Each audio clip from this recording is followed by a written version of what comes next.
Headline news for Wednesday, November 30th from the Westchester County Business Journal, Fairfield County Business Journal, and WestFairOnline.com. Peter Katz reporting.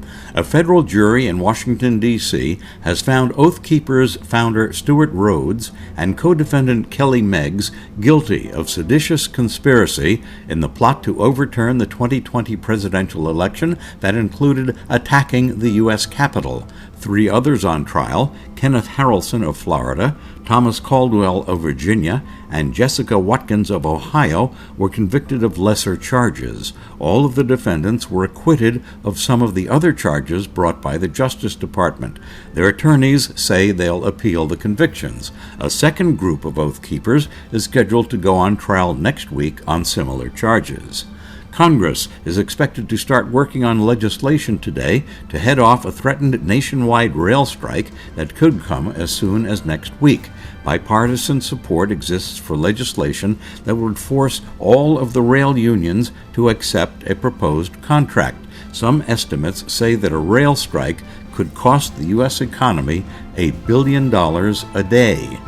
The eruption of the world's largest active volcano, Mauna Loa in Hawaii, has been attracting visitors to Hawaii Volcanoes National Park, which is being kept open around the clock.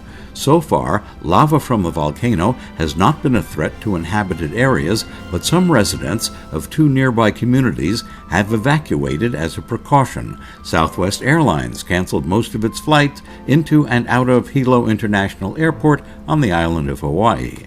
3 additional Chinese astronauts are on board the Chinese space station after their capsule docked with the space station this morning. 3 other Chinese astronauts already on the space station are winding up their 6-month mission and are due to return to Earth in a few days.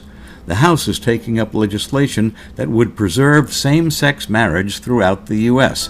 The Senate approved a bipartisan bill yesterday.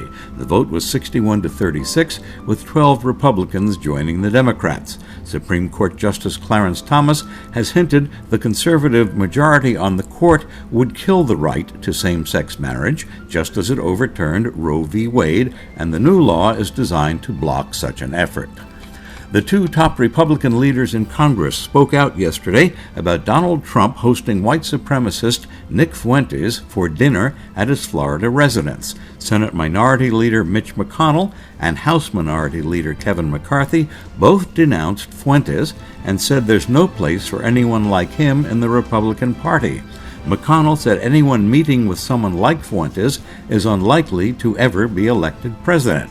McCarthy was careful not to condemn Trump for having welcomed Fuentes into his home. Stay in touch with the Westchester County Business Journal, Fairfield County Business Journal, and WestFairOnline.com.